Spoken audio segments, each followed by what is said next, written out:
तो दोस्तों स्वागत है आपका रेलवे की पाठशाला पे। और दोस्तों आप सभी के प्यार और सपोर्ट की वजह से आज हम यहाँ पर बायोलॉजी की क्लास 1 शुरू कर रहे हैं। और इसमें दोस्तों कोशिका और उसके सारे भाग होते हैं, जो भी हम सारे के सारे भाग होते हैं, माइटोकॉन्ड्रिया है, प्लेस्टेड है, ठीक है, हरित लवक है, सारे जो भी पार्ट्स होते हैं ना, सारे के सारे इस वीडियो में डिस्कशन करेंगे।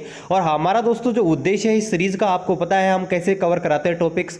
हम जो टॉपिक्स कराते हैं गाइस वो होते हैं जीरो लेवल से, क्योंकि एनसीईआरटी की जो बुक होती है उसमें से आपको पता है पिछले साल वर्ष 2018 में यूं की यूं एक एक लाइन दोस्तों पूछी गई थी, पूरे क्वेश्चंस यहां से आए गए थे। तो दोस्तों इसमें मैंने आपको जो एनसीईआरटी क्लास 9th है, क्लास 10th है, इसके अलावा RBSC class 9th class 10th, उसके अलावा आरबीएससी की 11th और 12th की या जो बायोलॉजी है उसको ऐड किया। यानी कि दोस्तों ये जो नोट्स बनाए हैं ना, वो लगभग मैं 1 महीने से इस पर वर्क कर रहा हूं, तब जाके नोट्स ये कंप्लीट हुए हैं अभी तो। और सिर्फ अभी तो ये जो मैंने जो आपका सेल है कोशिका, सिर्फ उसी के बनाए और टिश्यू को बनाए हैं। मतलब मैं सारी चीजें कवर कर लूंगा जिससे आपकी कोई भी प्रॉब्लम ना रहे। तो आशा करते हैं कि ये जो सीरीज है आपको बहुत ही पसंद आएगी। आज से हम जो सीरीज है उसको शुरू कर रहे हैं। चलिए दोस्तों शुरू करते हैं आज के इस वीडियो को।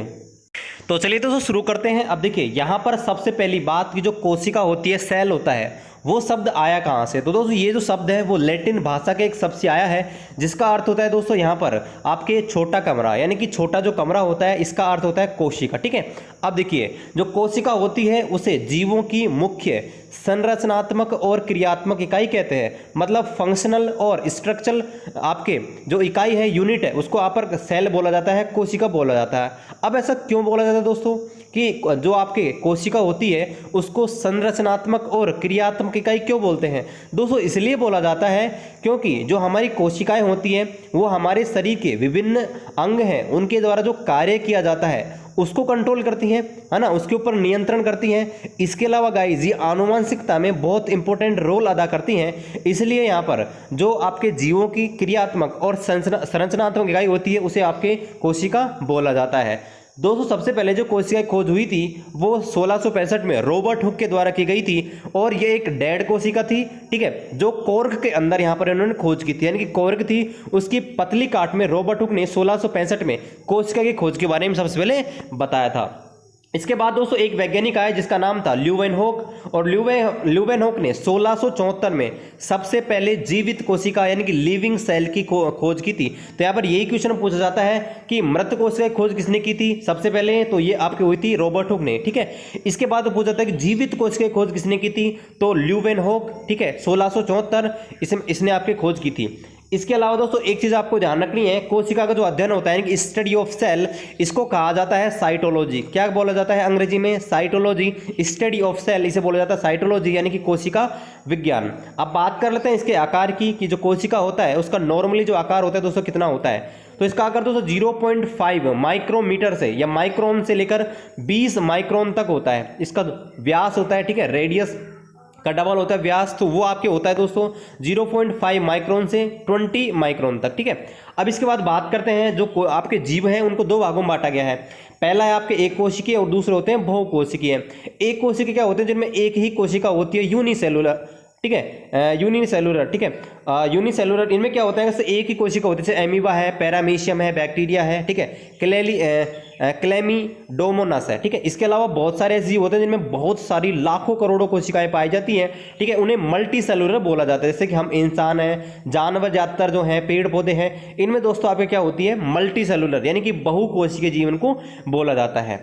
अब चलिए इसके बाद देखते हैं कोशिका सिद्धांत, ठीक है, सेल थ्योरी क्या थी और सेल थ्योरी ने क्या बोला था कोशिका के बारे में, ये बहुत इंपॉर्टेंट है।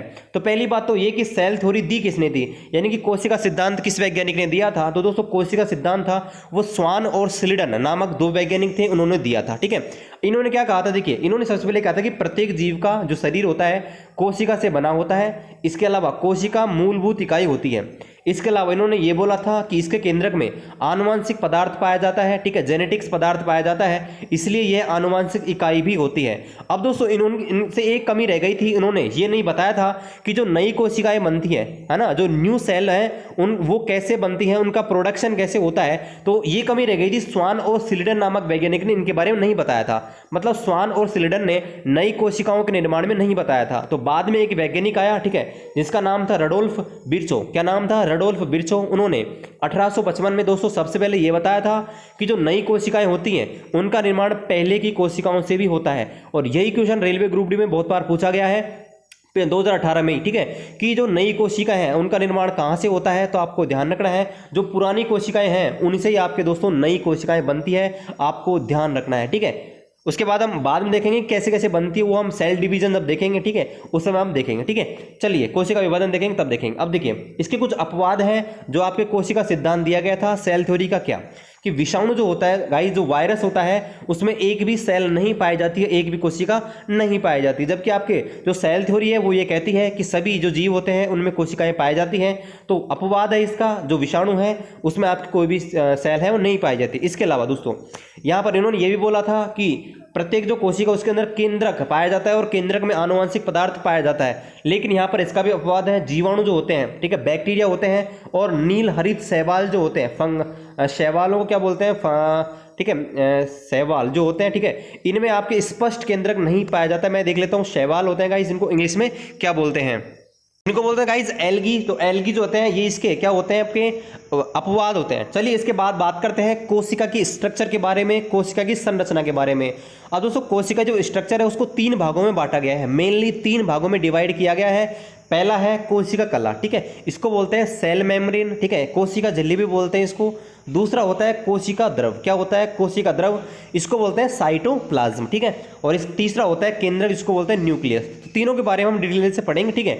तो सबसे पहले पढ़ते हैं कोशिका कला के बारे में। कोशिका कला क्या होती है, कोशिका झिल्ली क्या होती है। तो देखिए कोशिका झिल्ली क्या होती है इसके बारे में देखते हैं पूरी चीजें। कोशिका कला भी बोलते हैं इसको, कोशिका झिल्ली बोलते हैं, सेल मेम्ब्रेन इसका नाम होता है। चलिए तो यहाँ पर देखते हैं, यहाँ पर देखिए सबसे पहले देखते हैं कोशिका कला को। तो यहाँ पर देखिए पहली चीज तो यह है, जो कोशिका होती है उसका आउटर जो एरिया होता है यानी कि बाहरी आवरण होता है वो होता है आपका कोशिका कला, यानी कि सेल मेम्ब्रेन क्या होता है, कोई भी सेल होती है उसका आउटर जो एरिया होता है उसको बोला जाता है, जो बाहरी आवरण होता है उसको बोला जाता है कोशिका कला। इसके बाद में दूसरी चीज क्या है गाइस, मोटाई, यानी कि इसकी जो मोटाई होती है वो कितनी होती है, 75 से 105 एंगस्ट्रम। एंगस्ट्रम का मतलब होता है गाइस 10 की पावर -10 मीटर, क्या होता है 10 की पावर -10 मीटर होते ही। चलिए इसके बाद बात करते हैं प्रोटीन व फास्फोलिपिड लिपिड की बनी होती है। मतलब अगर आपसे पूछे कि जो कोशिका कला होती है, सेल मेम्ब्रेन जो होती है वो गाइस किसकी बनी होती है, बहुत इंपॉर्टेंट क्वेश्चन है, बहुत बार पूछा गया है। तो प्रोटीन जो होती हैं, इसके अलावा फास्फोलिपिड जो मॉलिक्यूल होते हैं उनसे आपकी कोशिका कला यानी कि सेल मेम्ब्रेन बनी हुई होती है, ठीक है। इसे गाइस दूसरा नाम हो रहा था इसका, जिसको बोलते हैं चयनात्मक पारगम्य झिल्ली, ठीक है, इसको पारगम्य झिल्ली भी बोलते हैं। ये बहुत बार पूछा गया है, जो पारगम्य झिल्ली होती है वो क्या करती है और क्या काम आती है। तो दोस्तों पारगम्य झिल्ली होती है वो क्या करती है, कोशिका के अंदर बहुत सारे पदार्थ होते हैं उनके आवागमन के ऊपर कंट्रोल रखती है कि यहाँ से कौन बाहर जाएगा कौन नहीं जाएगा। मतलब क्या करती है, ये कोशिका में प्रवेश करने वाले व बाहर आने वाले पदार्थों के ऊपर नियंत्रण करती है। इसे दोस्तों वर्णात्मक या इसे चयनात्मक झिल्ली भी बोलते हैं, मतलब सेलेक्टिव मेम्ब्रेन भी इसे बोला जाता है, चयनात्मक झिल्ली भी बोला जाता है, ठीक है। अब दोस्तों कैसे होता है, मतलब ये आपका जो नियंत्रण कैसे करती है इसको भी हम देख लेते हैं। तो ये आपकी होती है विसरण की क्रिया के द्वारा, ठीक है, विसरण की क्रिया के द्वारा। विसरण को मैं देख लेता हूं एक बार, इसको बोला जाता है गाइस डिफ्यूजन, ठीक है। अब देखिए कैसे करती है आपकी जो चयनात्मक झिल्ली होती है, सेलेक्टिव मेम्ब्रेन होती है, वो कैसे वर्क करती है। तो यहां पर मैं आपको एग्जाम्पल के माध्यम से दिखाता हूं, आपको बहुत बेहतर तरीके से गाइस समझ आ जाएगा। देखिए हम मान लेते हैं कि कोई जंतु कोशिका है, मतलब प्लांट आपके सेल है, ठीक है, और प्लांट सेल है उसको हमने क्या किया है, किसी नमक है कोई साल्ट ले लिया या आपके शुगर का सॉल्यूशन बना लिया, ठीक है, उसके अंदर हमने रख दिया। तो 3 पॉसिबिलिटीज हैं, ठीक है, 3 घटनाएं हो सकती हैं, 3 पॉसिबिलिटीज है। पहली पॉसिबिलिटी क्या है, मान लीजिए आपका जो विलयन है वो डाइल्यूट है, डाइल्यूट का मतलब तनु है। तो क्या होगा गाइस, अगर तनु विलयन है तो क्या करेगा, जो कोशिका है ना, कोशिका क्या करेगी इस स्थिति में, जल परासरण की विधि से, ठीक है, ओस्मोसिस विधि से आपके कोशिका के अंदर जो आपका जो जल है वो चला जाएगा। मतलब क्या है कि जो कोशिका है उसको हमने क्या रख दिया, एक ऐसे सॉल्यूशन में रख दिया जो सॉल्यूशन क्या है, तनु है। तो गाइज यहाँ पर एक चीज आपको ध्यान रखनी, जो विलयन है ना वो आपके सांद्र से तनु की ओर गति करता है। मतलब सांद्र विलयन है वो आसानी से गति कर जाएगा, लेकिन जो सांद्र विलयन है वो गति नहीं करेगा। तो यहाँ पर अगर हम ऐसी चीज देखें कि आपकी जो ये सेल हमने रख रखी है, मतलब जो कोशिका रखी गई है, मान लीजिए कोशिका का जो विलयन है वो आपके बाहरी जो आपका जो बाहरी विलयन है अगर उससे क्या है सांद्र है, मतलब कोशिका का जो विलयन है वो सांद्र है, तो क्या करेगा, इसका जो बाहर का जो भी पदार्थ होगा, जो विलयन होगा, वो इसके अंदर प्रवेश कर जाएगा। ठीक है, तो यहाँ पर पहली लाइन में यही बोला गया है कि यदि विलयन तनु है तो इस स्थिति में जो जल है वो परासरण की विधि के द्वारा कोशिका के अंदर चला जाता है, और ऐसे विलयन को क्या बोलते हैं गाइस, अल्प परासरण दाबी। क्या बोलते हैं, अल्प परासरण दाबी। दूसरी कंडीशन क्या हो सकती है कि जो विलयन की सांद्रता है, विलयन की जो कंसंट्रेसी है वो गाइस कोशिका के अंदर जो जल है उसकी कंसंट्रेसी के बराबर है, तो उस स्थिति में क्या होगा, उस स्थिति में कोई गति नहीं होगी। ठीक है, तीसरी स्थिति क्या है, तीसरी स्थिति यह है कि जो विलयन है, हमने जिस सॉल्यूशन के अंदर जो सेल है उसको डाला है, सेल मेम्ब्रेन को डाला है, तो क्या होगा, मान लीजिए जो विलयन है, जो बाहर का पानी है वो क्या है, सांद्र है, कंसंट्रेट है, और आपका जो कोशिका है उसके अंदर जो पानी होता है, उसके अंदर जो लिक्विड होता है वो क्या है, डाइल्यूट है। तो होगा क्या, आपका जो पानी है कोशिका के अंदर का जो भी लिक्विड है वो क्या करेगा, बाहर निकलेगा पानी के रूप में। ठीक है, तो क्या होगा, यदि विलयन सांद्र विलयन है तो कोशिका के अंदर का ही जो घोल है, ठीक है, कोशिका के अंदर जो पानी है ना वो बाहर निकलेगा। उस स्थिति में देखिए कोशिका के अंदर से जल बाहर निकल आएगा जिससे कोशिका सिकुड़ जाएगी, और इस प्रोसेस को बोलते हैं अति परासरण दाबी विलयन, यानी कि जो विलयन है उसको बोलते हैं अति परासरण दाबी। ठीक है, अब यहाँ पर आपको जो कोशिका सिकुड़ जाती है ना गाइस, इसे बोलते हैं जीव द्रव कुंचन। क्या बोलते हैं, जीव द्रव कुंचन। आपको एक चीज ध्यान रखनी है, तीनों एग्जांपल के माध्यम से मैं आपको एक ही चीज बताना चाहता हूं कि जो विलयन है ना वो आपके सांद्र विलयन से, आपके जो तनु विलयन से सांद्र विलयन की ओर गति करता है। मान लीजिए अगर कोई विलयन तनु है तो वो सांद्र की ओर गति करेगा। ठीक है, अगर कोई सांद्र है तो उसमें कोई गति नहीं होगी। तो यहाँ पर इन ऑप्शंस के माध्यम से, इन उदाहरण के माध्यम से मैंने आपको यही चीज समझाई है। चलिए एक चीज और आपको बता दूं, एक कोशिकीय जो अलवणीय जलीय जीव होते हैं, यानी कि यूनिसेल्युलर, और आपके जो आपके अलवणीय जलीय जीव होते हैं, मतलब जो जल में रहते हैं, है ना, वो तथा उनके अधिकांश पादप जो होते हैं, यानी कि मैक्सिमम जो प्लांट होते हैं गाइस, वो परासरण की क्रिया के द्वारा ही, ओस्मोसिस क्रिया के द्वारा ही जल ग्रहण करते हैं। यानी कि जो जड़ होती हैं, जड़ों के माध्यम से, रूट्स के माध्यम से, आपने देखा होगा बहुत सारे प्लांट होते हैं गाइस, वो क्या करते हैं, पानी को ग्रहण करते हैं। ठीक है, तो ये चीज आपके कहलाती है ओस्मोसिस। चलिए हम ओस्मोसिस के बारे में देख ही रहे हैं, तो मैं आपको ओस्मोसिस के बारे में और डिटेल से बता देता हूँ ओस्मोसिस क्या होता है और कैसे कार्य करता है। तो देखिए ओस्मोसिस के कार्य देख लेते हैं, वर्क ऑफ ओस्मोसिस। तो देखिए पौधों के मूल द्वारा, यानी कि पौधों की जड़ होती है, ठीक है, रूट होते हैं, उनके द्वारा जल का अवशोषण करना, यानी कि अब्जॉर्ब करना हुआ, खींचना पानी को। ठीक है, ये काम हो गया। दूसरा, जल और गैसों का कोशिका में आदान प्रदान करना, यह आपका परासरण का कार्य है। तीसरा, कोशिका को बाहरी पर्यावरण से पोषण प्रदान करने में, यानी कि आपके एनवायरमेंट है वहां से आपके पोषण देना, ठीक है, न्यूट्रिशन देना, इसमें हेल्प करना। इसके अलावा कोशिका के अंदर विभिन्न अणुओं के आवागमन पर, ठीक है, यानी कि ट्रेवल पर, कि कौन यहाँ पर आएगा कौन बाहर जाएगा, उसको कंट्रोल करना। ये सारे गाइज आपके काम होते हैं परासरण के, ओस्मोसिस के। बहुत बार पूछा गया कि ओस्मोसिस प्रक्रिया क्या होती है, तो ओस्मोसिस का मतलब है कि जड़ों के द्वारा जो पानी होता है वो आपके ऊपर तक जाता है, तने में, पत्तियों में जाता है ना, तो इसी प्रोसेस को बोलते हैं ओस्मोसिस। ठीक है, अब आपको एक चीज है वो भी आपको ध्यान रखनी है। ठीक है, अब इसके बाद हम देखते हैं, यहाँ पर परासरण तो हमने देख लिया, अब वापस आते हैं सेल मेम्ब्रेन के ऊपर। ठीक है, जो हम पढ़ रहे थे, ठीक है, कोशिका झिल्ली, उसके बारे में ऊपर से वापस से आते हैं। देखिए आगे इसकी बनावट कैसी होती है, तो कार्बनिक अणुओं में लिपिड और प्रोटीन की बनी हुई होती है ये। ठीक है, बनावट क्या होती है, ये कार्बनिक अणु होते हैं जैसे कि लिपिड और प्रोटीन, उसकी बनी हुई होती है, लचीली होती है। ठीक है, और इसमें एंडोसाइटोसिस क्या होता है, एंडोसाइटोसिस प्रक्रिया के द्वारा यह कई एक कोशिकीय जीवों को पर्यावरण से पोषण प्रदान करने में सहायता करती है। आपको ये चीज ध्यान रखनी है कि जो आपकी कोशिका झिल्ली होती है, सेल मेम्ब्रेन होती है, वो क्या करती है, एंडोसाइटोसिस प्रोसेस के माध्यम से बहुत सारे यूनिसेलुलर जीव होते हैं, उनको पर्यावरण से क्या करती है, न्यूट्रिशन प्रदान करती है। जैसे कि अमीबा को क्या करती है, अमीबा को ये प्रदान करती है, और इस प्रोसेस को बोलते हैं एंडोसाइटोसिस। चलिए इसके बाद करते हैं कि सेल्यूलोज की भी बनी होती है, और सेल्यूलोज क्या करता है दोस्तों, जो सेल्यूलोज होता है पेड़ पौधों को संरचनात्मक दृढ़ता प्रदान करता है, मतलब हार्डनेस जो होती है पेड़ पौधों में वो आपके सेल्यूलोज प्रदान करता है। ठीक है, चलिए इसके बाद हम देखते हैं पादप कोशिका में ये जो होती है गाइज, ठीक है, जो सेल मेम्ब्रेन होती है, पादप कोशिकाओं में कोशिका कला के चारों ओर निर्जीव परत पाई जाती है। ठीक है, उसे बोलते हैं कोशिका भित्ति, मतलब आपके जो प्लांट जो होते हैं, प्लांट कोशिका होती है, ठीक है, जो आपके निर्जीव परत पाई जाती है उनके अंदर, ठीक है। जो आपकी पादप कोशिका होती है ना, उनके सेल मेम्ब्रेन में आपके एक परत पाई जाती है निर्जीव परत, उसे क्या बोलते हैं गाइस, कोशिका भित्ति, सेल वॉल, ठीक है। आपको ये चीज जाननी है, सेल वॉल केवल आपके प्लांटों में पाई जाती है और ये बनी किसकी होती है, ठीक है। अब हम बात करेंगे कोशिका भित्ति, किसकी बात करेंगे, कोशिका भित्ति की। तो कोशिका भित्ति किसकी बनी होती है, सेल्यूलोज की, हेमीसेल्यूलोज की, पैक्टिन की और पॉलीसैकेराइड की, ठीक है। ये क्वेश्चन 2018 में बहुत बार रिपीट हुआ है कि जो आपकी जो कोशिका भित्ति होती है, सेल वॉल होती है, किसकी बनी होती है। तो आपको ऑप्शन में देखना है क्या क्या होती है। तो वैसे मेनली ये सेल्यूलोज की बनी होती है, लेकिन उसके अलावा हेमीसेल्यूलोज, पैक्टिन और पॉलीसैकेराइड की बनी हुई होती है। चलिए इसके बाद बात करते हैं, कोशिका भित्ति केवल पादप कोशिकाओं में ही पाई जाती है। आपको ध्यान रखना है, ये भी क्वेश्चन बहुत बार रिपीट हुआ है कि जो सेल वॉल है वो किस में पाई जाती है, ठीक है। आपके एनिमल सेल में पाई जाती है, प्लांट सेल में पाई जाती है, दोनों में पाई जाती है, किस में पाई जाती है, तो ये आपके केवल प्लांट सेल होती हैं गाइज, उन्हीं में ही पाई जाती है। चलिए इसके बाद बात करते हैं आपकी जो कोशिका भित्ति होती है वो कार्य क्या करती है। तो दोस्तों कोशिका भित्ति होती है वो कोशिका को एक निश्चित आकृति यानी कि निश्चित ज्योमेट्री प्रदान करती है,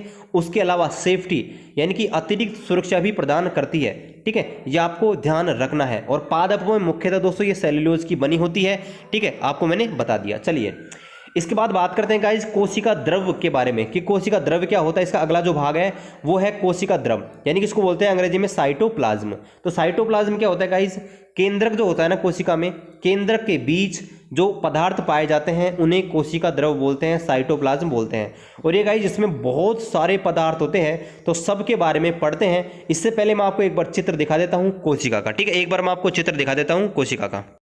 ये है आपके सामने जो सेल है, जो कोशिका होता है उसका स्ट्रक्चर है। आप देखिए इसमें आपको बताता हूं, देखिए क्या क्या चीजें हैं। देखिए सबसे पहले जो आपको बाहर दिख रहा है ना, बाहर की तरफ जो परत दिख रही है, ये जो आपको दिख रही है, इसे बोलते हैं प्लाज्मा झिल्ली, सेल मेम्ब्रेन, और इसी के बारे में हम पढ़ रहे हैं थोड़ी देर पहले। अब देखिए इसके बाद यहाँ पर देखिए आपको सारे के सारे उपकरण हैं वो यहाँ पर दिख रहे हैं। देखिए इसमें सारे सारे भाग हैं वो दिख रहे होंगे। देखिए लाइसोसोम होता है, डॉट के रूप में आपको दिख रहा होगा, ठीक है। तारक केंद्र आपको यहाँ पर ऐसी संरचना दिख रही होगी, ठीक है। उसके बाद यहाँ पर राइबोसोम पाए जाते हैं छोटे छोटे दाने के रूप में। इसके अलावा दोस्तों यहाँ पर कोशिका द्रव क्या होता है, कोशिका के अंदर द्रव भरा रहता है। ये यहाँ पर देखिए अंदर जो पूरा लिक्विड सा भरा रहता है इसे बोलते हैं कोशिका द्रव। यहाँ पर बीच में एक सेंट्रल है, न्यूक्लियस है, इसको बोलते हैं केंद्रक। इसके अलावा केंद्र की झिल्ली होती है, मतलब केंद्र के चारों ओर एक आवरण पाया जाता है, इसे बोलते हैं केंद्र की झिल्ली। देखिए इसके बाद अंतर्द्रवी जालिका दो प्रकार की होती है, चिकनी और खुरदरी, ठीक है, ये यहाँ पर पाई जाती हैं। गोल्जी उपकरण आपको दिख रहे होंगे ऐसे बने हुए हैं यहाँ पर आड़े आड़े से, ठीक है। तो ये आपके दिख रही है आपकी ज्योमेट्री, ठीक है, ये स्ट्रक्चर है आपके जंतु कोशिका की, ठीक है। अब चलिए वापस आते हैं हमारे टॉपिक के ऊपर। तो यहाँ पर चलते हैं, आप देखते हैं यहाँ पर सबसे पहले भाग आता है हमारा माइटोकॉन्ड्रिया। अब देखिए माइटोकॉन्ड्रिया है, वैसे तो इसको हिंदी में माइटोकॉन्ड्रिया ही बोलते हैं, लेकिन दोस्तों इसको ना सूत्रकणिका भी बोलते हैं, ये भी आपको ध्यान रखना है, कंफ्यूज नहीं होना है। कई बार पूछ लिया जाता है, सूत्रकणिका ऑप्शन में दे दिया जाता है, आप कंफ्यूज होते हैं कि सूत्रकणिका क्या होती है। तो माइटोकॉन्ड्रिया होता है, इसको हिंदी में सूत्रकणिका भी बोलते हैं।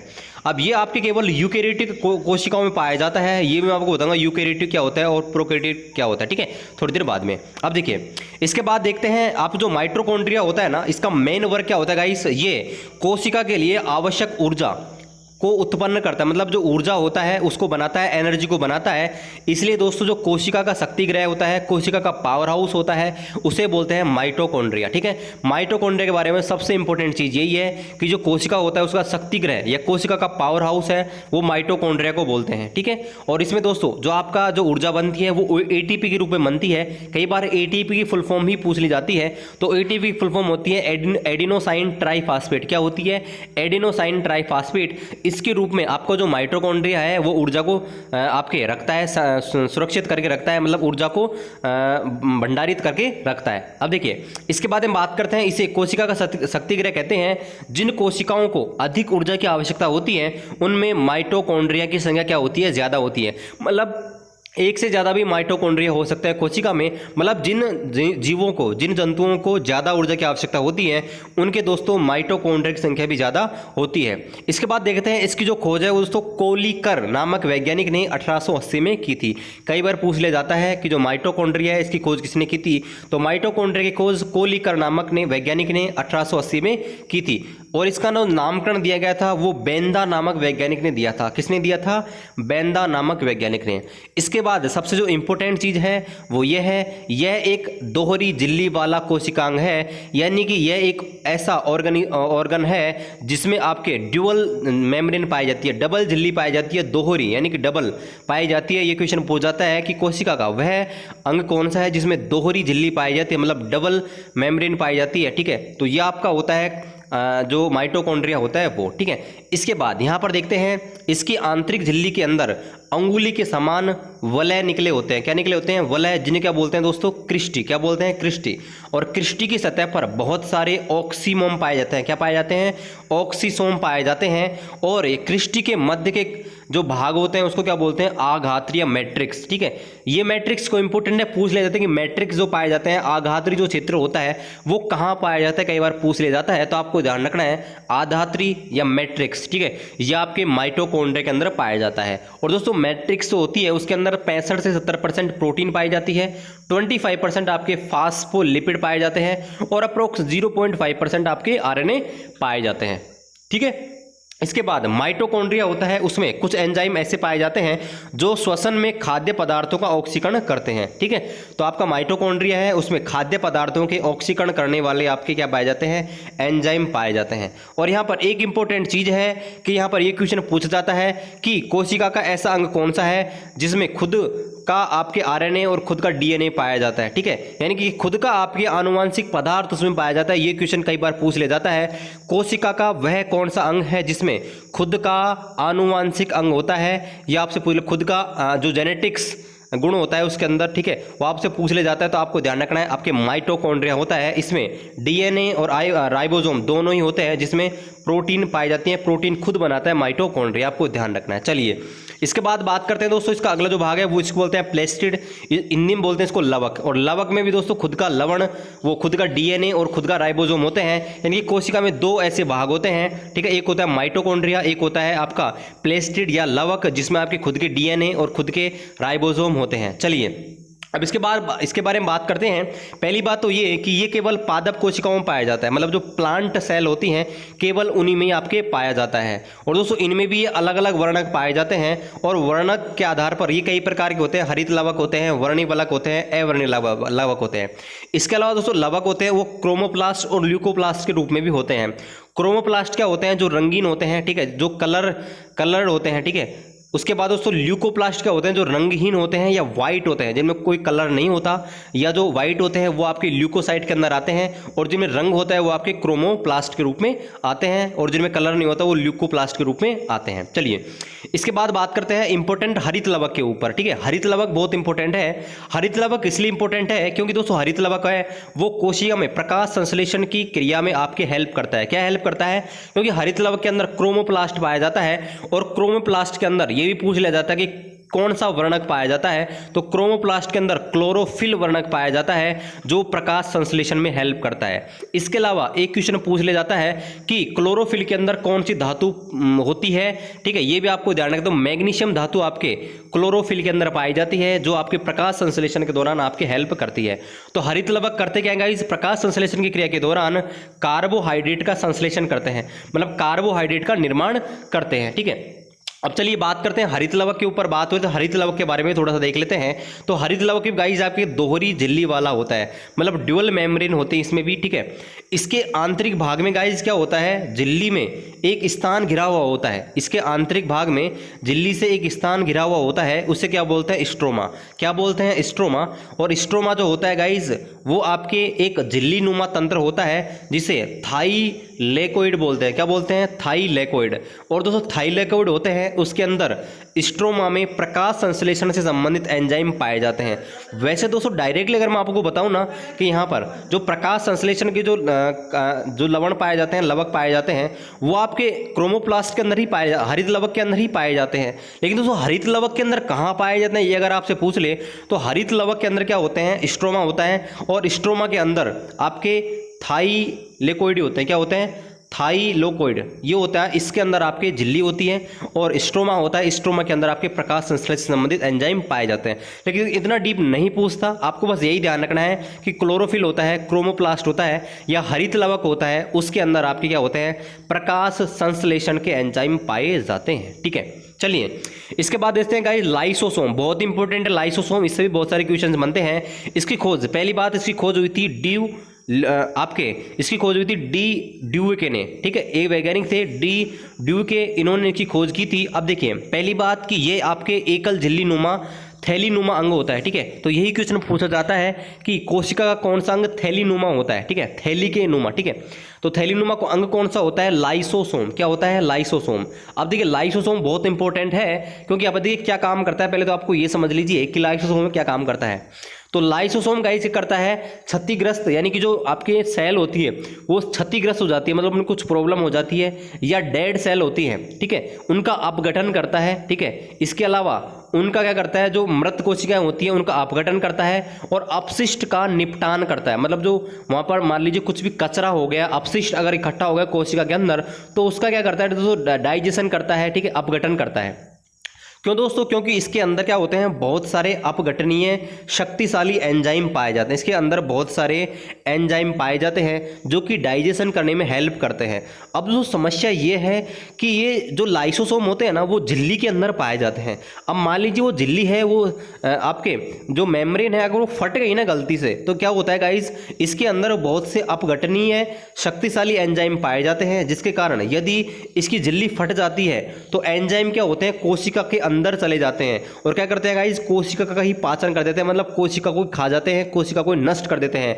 इसलिए दोस्तों जो लाइसोसोम है उसे आत्मघाती थैली बोलते हैं, suicidal bag of cell. Most important question है, सुसाइडल बैग किसे कहा जाता है, कोशिका का। तो कोशिका का आत्मघाती थैला किसे बोला जाता है, लाइसोसोम को। बहुत इंपॉर्टेंट है, बहुत बार क्वेश्चन पूछा गया है। चलिए इसके बाद देखते हैं दोस्तों अंतर्द्रवी जालिका, मतलब एंडोप्लाज्मिक रेक्टुलियम। ठीक है, अब देखिए ये क्या होती हैं, तो केंद्रक और जो कोशिका कला होती है, यानी कि सेल मेम्ब्रेन होता है और केंद्रक होता है, इसके बीच, ठीक है, आपकी सूक्ष्म नलिकाएं पाई जाती हैं, सूक्ष्म नलिकाओं का जाल होता है, इसे दोस्तों अंतःजालिका बोलते हैं। अब दो प्रकार की अंतःजालिका होती हैं, पहली होती हैं जो कि खुरदरी होती हैं जिसमें राइबोसोम पाए जाते हैं, और दूसरी होती है चिकनी जिसके अंदर आपके राइबोसोम नहीं पाए जाते हैं। वैसे आपको यही ध्यान रखना है। और काम क्या करती हैं, ठीक है, जो अंतर्द्रवी जालिका होती है, एंडोप्लाज्मिक जो आपके रेटिकुलम होती है, वो काम क्या करती हैं, ये गाइज आपके वसा और लिपिड इसका संश्लेषण करते हैं। क्या करती हैं, वसा और लिपिड के अणुओं का संश्लेषण करती है। इसके अलावा गाइस ये आपके गाल्जी कोई जो होती हैं, गोल्जी बॉडीज हैं, उनका निर्माण करती हैं, और कोशिका द्रव के विभिन्न क्षेत्रों के मध्य पदार्थों का परिवहन भी करती हैं। ठीक है, ये आपके कार्य हैं इसके। ठीक है, चलिए इसके बाद बात करते हैं राइबोसोम का। राइबोसोम क्या होता है, राइबोसोम भी बहुत इंपॉर्टेंट है। तो देखिए राइबोसोम की खोज किसने की, पहले तो ये है, राइबोसोम की खोज आपके क्लाड नामक वैज्ञानिक ने थी। किसने की थी दोस्तों, क्लाड नामक वैज्ञानिक ने। इसके अलावा इसका नाम जो दिया गया था वो पेलेड नामक वैज्ञानिक ने दिया था। किसने दिया था दोस्तों, पेलेड नामक साइंटिस्ट ने राइबोसोम का नाम दिया गया था। अब देखिए राइबोसोम होते हैं वो आरएनए और प्रोटीन के दाने रूप में संरचना पाई जाती है। किसके रूप में, आरएनए और प्रोटीन के दाने रूप में संरचना पाई जाती है, जो कोशिका द्रव के अंदर स्वतंत्र रूप में पाए जाते हैं। ठीक है, तो यही क्वेश्चन आपसे पूछा गया है कि कौन सा अंग होता है कोशिका का जो झिल्ली रहित होता है और स्वतंत्र होता है। तो आपका जो राइबोसोम होता है गाइज, वो सेल, वो मेम्ब्रेन फ्री होता है, मतलब उसके अंदर आपके बाहर कोई झिल्ली नहीं पाई जाती, कोई मेम्ब्रेन नहीं पाई जाती है, और ये आपके स्वतंत्र अवस्था में होता है। ठीक है, तो आपको ध्यान रखना है राइबोसोम वो अंग होता है। इसका काम क्या होता है, राइबोसोम का काम होता है मेनली प्रोटीन का संश्लेषण करना। बहुत इंपॉर्टेंट क्वेश्चन है, पूछा जाता है हमारी कोशिका में प्रोटीन का संश्लेषण कौन करता है, तो आपको ध्यान रखना है राइबोसोम। कौन करता है, राइबोसोम। ठीक है, अब इसके अलावा दोस्तों आपके जो यूकैरियोटिक कोशिकाएं होती हैं उनमें 80S के रूप में, और प्रोकैरियोटिक कोशिका होती है उनमें 70S के रूप में आपके जो राइबोसोम है वो पाए जाते हैं, मतलब इस नाम से पाए जाते हैं 80S और 70S के रूप में। चलिए इसके बाद बात करते हैं गोल्जी कोए। गोल्जी बॉडी क्या होती है? तो देखिए इनकी खोज आपके कैमेलो गोल्जी नामक वैज्ञानिक ने 1898 में की थी, इसलिए इसका नाम ही गोल्जी बॉडी पड़ गया। ठीक है, अब देखिए ये कोशिका के केंद्रक के आसपास चपटी नलिकाओं के रूप में होते हैं। ठीक है, ऐसे होते हैं आपके चपटी नलिकाओं के रूप में, ऐसे। ठीक है, मैंने आपको स्ट्रक्चर दिखाई थी ना, तो आपको देख लेना दोबारा, तो उसके रूप में होते हैं। ठीक है, अब इसके बाद बात करते हैं इसके कार्य क्या होते हैं। ठीक है, इसके कार्य क्या होते हैं आपके गोल्जी बॉडीज होती है उनके। तो गोल्जी जो बॉडी होती है उसमें गोल्जी कोए का आशय, ठीक है, रिक्तिकाएं, कुंडलिकाएं, 3 प्रकार की संरचनाएं पाई जाती हैं। क्या क्या पाई जाती हैं गोल्जी बॉडीज के अंदर? गोल्जी कोए पाया जाता है, ठीक है, रिक्तिकाएं पाई जाती हैं और कुंडलिकाएं पाई जाती हैं, जो मेनली क्या करती हैं गाइस आपके कोशिका के अंदर शर्करा यानी कि शुगर, प्रोटीन, पैक्टिन का संश्लेषण करती हैं और श्रावण करती हैं। यानी कि मेनली जो गोल्जी बॉडीज हैं उनका काम होता है शर्करा, प्रोटीन और पैक्टिन का निर्माण करना और श्रवण करना। लेकिन स्पेशली अगर प्रोटीन की बात करें कि प्रोटीन के बारे में पूछे तो आपको ध्यान रखना है राइबोसोम। क्या ध्यान करना है? राइबोसोम। चलिए इसके बाद बात करते हैं इसी अगले भाग की, जिसको बोलते हैं तारककाय यानी कि सेंट्रोसोम। सेंट्रोसोम क्या होता है दोस्तों? सेंट्रोसोम की खोज आपके वॉन बेंडेन नामक वैज्ञानिक ने की थी। किसने की थी?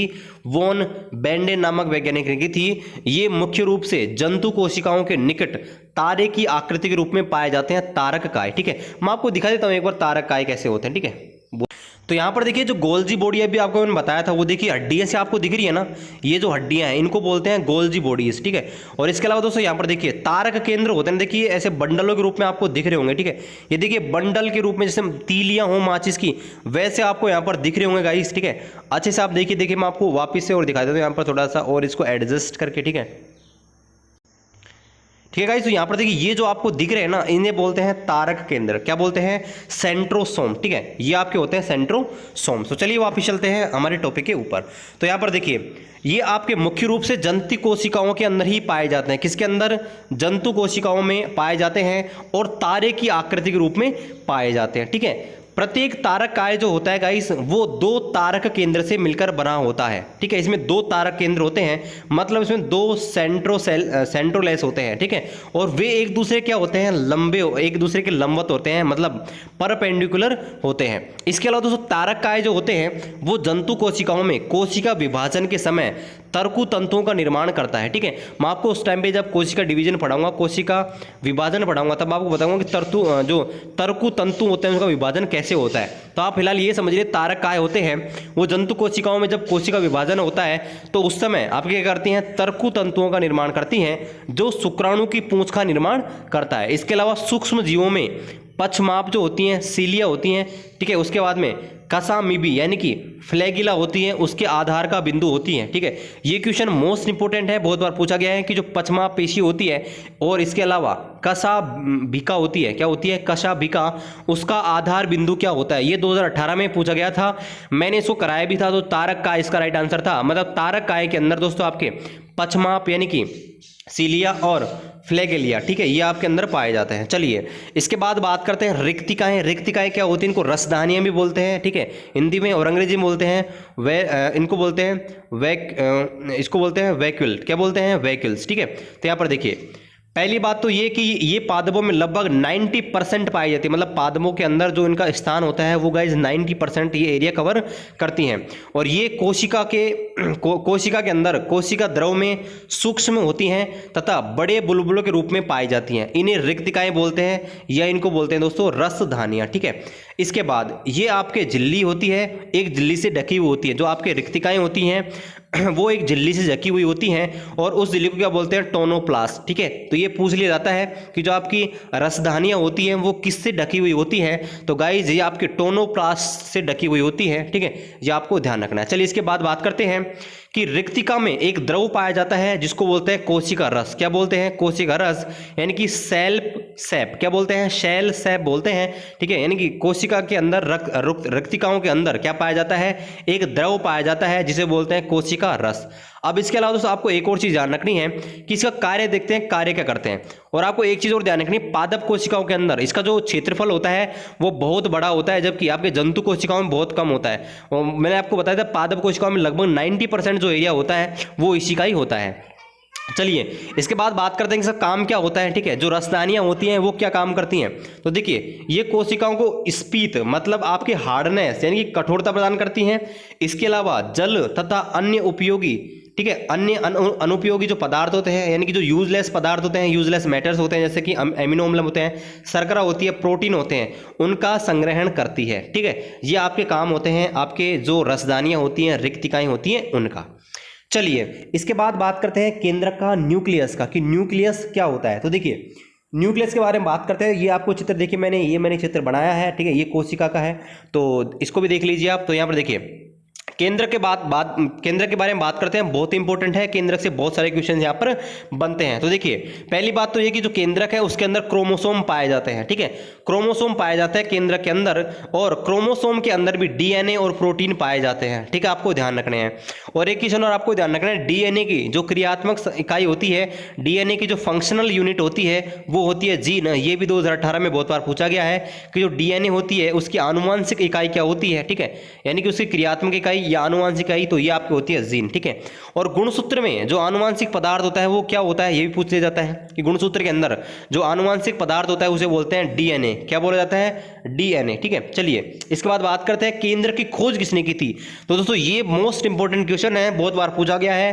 केंद्र की खोज रॉबर्ट ब्राउन ने 1831 में की थी। किसने की थी, रॉबर्ट ब्राउन ने। ठीक है, सामान्यतः एक इंपॉर्टेंट चीज है कि सामान्यतः जो एक कोशिका होती है तो उसमें एक ही आपके केंद्रक पाया जाता है, लेकिन इसके भी अपवाद है। क्या अपवाद है, पहला कि जो मानव की आरबीसी होती है, यानी कि लाल रक्त कणिकाएं होती हैं, रेड ब्लड सेल, उनमें तथा इसके अलावा कुछ परिपक्व चालनी नलिकाएं होती हैं, उनमें दोस्तों केंद्रक पाया ही नहीं जाता। तो आपको ध्यान रखना है किसके अंदर केंद्रक नहीं पाया जाता, ये क्वेश्चन पूछ लिया जाता है। हमारी जो आरबीसी होती है उसमें, और एक आपका लामा नामक जीव होता है, एक कैमल होता है, इनके अंदर दोस्तों आपके आरबीसी के अंदर केंद्रक नहीं पाया जाता है। ये आपको ध्यान रखना है, मोस्ट इंपोर्टेंट क्वेश्चन है। और ये आपके केंद्रक का चित्र है, न्यूक्लियस का चित्र आपके सामने दिख रहा है। इसमें केंद्रिक होता है, क्रोमेटिन जालिका होती है, केंद्रक छिद्र होता है, केंद्रक झिल्ली होती है। ठीक है, अंतर्द्रव्य जालिका होती है। अब चलिए यहाँ पर एक चीज और देख लेते हैं कि केंद्रक के ओर एक दोहरी आपके झिल्ली पाई जाती है। जो केंद्रक है ना, देखिए ये आपका केंद्रक है, सेंट्रल है। ठीक है, तो इसके चारों ओर झिल्ली पाई जाती है। देखो आपको झिल्ली दिख रही है ना, ये झिल्ली, तो ये आपके मेम्ब्रेन पाई जाती है। अब देखिए इस मेम्ब्रेन के आधार पर ही जीवों को दो भागों में बांटा गया है। जिन जीवों में आपके जो मेम्ब्रेन है ये पाई जाती है, ठीक है, जिनके आपके ये पाई जाती है, मतलब ऐसे जीव जिनके केंद्रक में आपके जो केंद्रक झिल्ली पाई जाती है उन्हें बोलते हैं यूकैरियोटिक। क्या बोलते हैं, यूकैरियोटिक। और जिनके अंदर गाइस ये झिल्ली नहीं पाई जाती है उन्हें बोलते हैं प्रोकैरियोटिक। क्या बोलते हैं, प्रोकैरियोटिक। तो आपको यही ध्यान रखना है, ऐसे जीव जिनके केंद्रक में केंद्रक झिल्ली पाई जाती है वो होते हैं यूकैरियोटिक, और जिनमें नहीं पाई जाती है वो होते हैं प्रोकैरियोटिक। क्या होते हैं, प्रोकैरियोटिक। चलिए इसके बाद बात करते हैं, केंद्रक के चारों ओर दोहरी केंद्रक झिल्ली पाई जाती है। ठीक है, ये तो हमने देख लिया। अब केंद्रक झिल्ली में सूक्ष्म छिद्र होते हैं जिसमें कोशिका द्रव और केंद्रक द्रव के मध्य पदार्थ का आदान प्रदान होता है। मतलब केंद्रक झिल्ली जो होती है ना, आपकी जो केंद्रक झिल्ली आपको दिख रही है ये बीच में, तो होता क्या है, इसमें आपके छोटे छोटे छिद्र पाए जाते हैं, जिससे क्या होता है आपके कोशिका द्रव से और केंद्रक द्रव के बीच जो पदार्थ होते हैं उसका ट्रांसप्लांट होता है, मतलब एक दूसरे में ट्रांसफर होता रहता है। चलिए इसके बाद बात करते हैं, इसमें कोशिका द्रव में धागों जैसी संरचना पाई जाती है।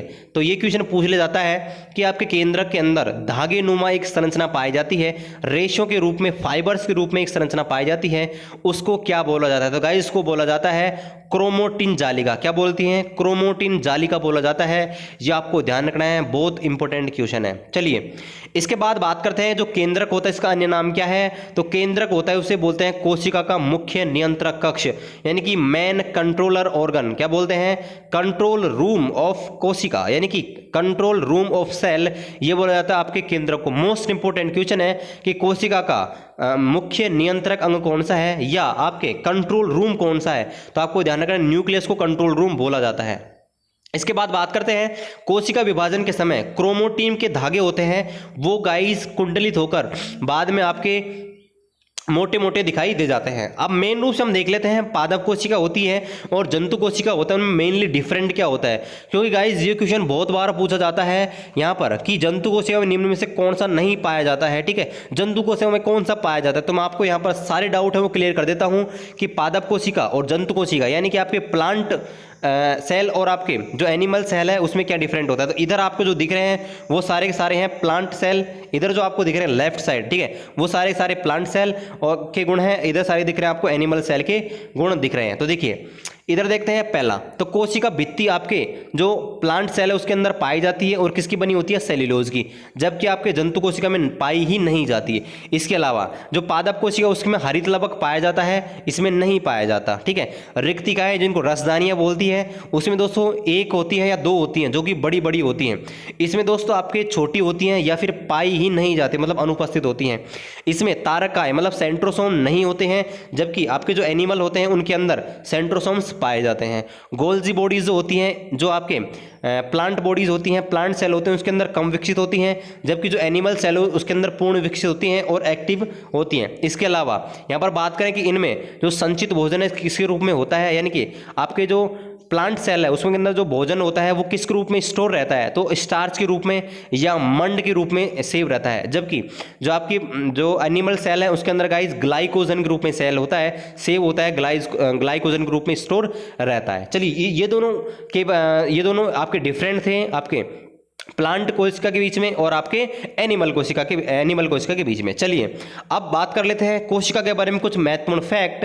ठीक है, ये भी बहुत इंपॉर्टेंट है, ये भी बहुत बार पूछ ले जाते हैं, यानी कि इंपॉर्टेंट फैक्ट अबाउट सेल। तो देखिए पहला ये क्वेश्चन पूछ ले जाता है कि सबसे छोटी कोशिका कौन सी होती है, स्मॉलेस्ट सेल, ये कौन सी होती है, तो ये होती है माइकोप्लाज्मा। ठीक है, ये क्वेश्चन बहुत बार पूछा गया है कि what is the smallest cell. ठीक है, तो स्मॉलेस्ट सेल कौन सी होती है आपकी, माइकोप्लाज्मा, और इसका आकार गाइस होता है लगभग 0.3 माइक्रोओम या माइक्रोमीटर्स को बोलते हैं। ठीक है, इसके बाद बात करें सबसे बड़ी कोशिका क्या होती है, तो सबसे बड़ी कोशिका होती है शुतुरमुर्ग का अंडा। ठीक है, शुतुरमुर्ग जो होता है उसका अंडा सबसे बड़ा होता है और ये आपके सबसे बड़ी कोशिकाएं होती हैं। अब चलिए कुछ बहुकोशिकीय जीवों के बारे में ही बात कर लेते हैं।